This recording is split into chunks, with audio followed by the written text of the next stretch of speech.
Cinema అయిన Maruti talkies cinema ముచ్చట్లకు స్వాగతం. నేను మిస్టర్ బిన్న మాట సూటిగా ఉంటుంది, మ్యాటర్ క్లియర్ గా ఉంటుంది. వీడియో టాకీస్ రాజా. ఇప్పుడు మ్యాటర్ లోకి వెళదాం. గణతంత్ర దినోత్సవాన్ని పురస్కరించుకుని కేంద్ర ప్రభుత్వం భారతదేశ అత్యున్నత పురస్కారాలైన పద్మ అవార్డుల్ని ప్రకటించింది. వారి వారి రంగాలకు సంబంధించి విశేషమైన కృషి చేసిన కొంతమంది ప్రముఖుల్ని ఈ సంవత్సరం భారత ప్రభుత్వం పద్మ అవార్డులతో సత్కరించనుంది. వారిలో సినిమా రంగానికి సంబంధించి super star Rajinikanth, Ajay Devgan, Priyanka Chopra, SS Rajamouli Padma అవార్డుల్ని స్వీకరించనున్నారు. రజనీకాంత్ పద్మ విభూషణ్ గా గౌరవించబడనున్నారు. అజయ్ దేవగన్, ప్రియాంక చోప్రా, రాజమౌళికి పద్మశ్రీ అవార్డులు దక్కాయి. అవార్డుల ప్రకటన తర్వాత పద్మ గౌరవాన్ని దక్కించుకున్న ప్రతి ఒక్కరికి కూడా ప్రశంసలు రావడం మొదలయ్యాయి. తమిళనాడులో అయితే ఓ పండక్కే తెరలేచింది. బాలీవుడ్ మీడియా పద్మ విభూషణ్ దక్కించుకున్న అనుపమ్ ఖేర్ ని, పద్మశ్రీలు అయిన అజయ్ దేవగన్ ని, ప్రియాంక చోప్రాని గొప్పగానే పొగట్టం మొదలు పెట్టారు. కానీ చిత్రంగా తెలుగు మీడియా రాజమౌళి గురించి ఎక్కువ మాట్లాడటం కనిపించడం లేదు. ఏదో ఫార్మాలిటీ కోసం అన్నట్టు ముక్తసరిగా రాజమౌళికి పద్మశ్రీ వచ్చింది అని చెప్పి వదిలేస్తున్నారు అంతే.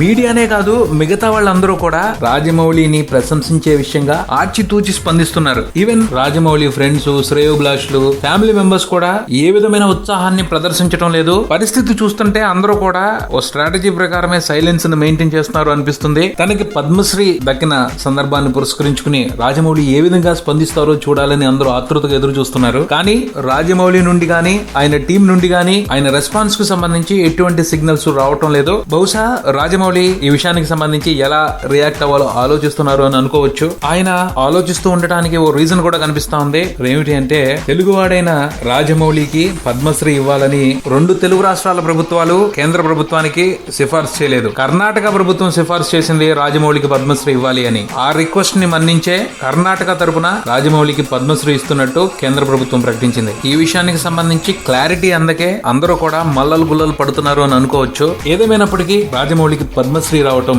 గొప్ప విషయం. అందుకు ఆయన పూర్తిగా అర్హులు. బాహుబలి సినిమాతో దేశవ్యాప్తంగా ఆయన సృష్టించిన ఇంపాక్ట్ అంతా ఇంత కాదు. సంకల్పం దృఢంగా ఉంటే అద్భుతాలు వాటంతటవే క్రియేట్ అవుతాయి అని బాహుబలితో రాజమౌళి నిరూపించింది. చాలా మందికి ఇప్పుడు స్ఫూర్తి అయింది. ఒక రీజనల్ సినిమాగా రూపొందిన బాహుబలి ప్రపంచవ్యాప్తంగా Indian cinema film making standards గురించి మాట్లాడుకునే అవకాశాన్ని కల్పించింది. ఒక రకంగా ఇది ఇండియాకి దక్కిన గౌరవమే. అలాంటి గౌరవాన్ని తెచ్చిపెట్టిన వ్యక్తిని సన్మానించుకోవటం, సత్కరించుకోవటం మన బాధ్యత. పోతే ఆయన తెలుగు రాష్ట్రాల నుంచి ఈ అవార్డుని దక్కించుకుని ఉన్నట్టయితే మనందరికీ చాలా గర్వంగా ఉండేది. ఇప్పుడైనా తక్కువేం కాదు, కర్ణాటక కూడా ఇండియాలో భాగమే కదా. భారతదేశ అత్యున్నత పౌర పురస్కారం పద్మశ్రీని దక్కించుకున్న దర్శక ధీరుడు రాజమౌళికి మారుతి టాకీస్ హృదయపూర్వక అభినందనలు తెలియజేస్తుంది. ఇది బుల్టన్. మరో బుల్టన్తో మళ్ళీ కలుద్దాం. Subscribe and keep watching Maruti talkies. For మీ మిస్టర్ బిన్ టాకీస్ రాజా. Thank you.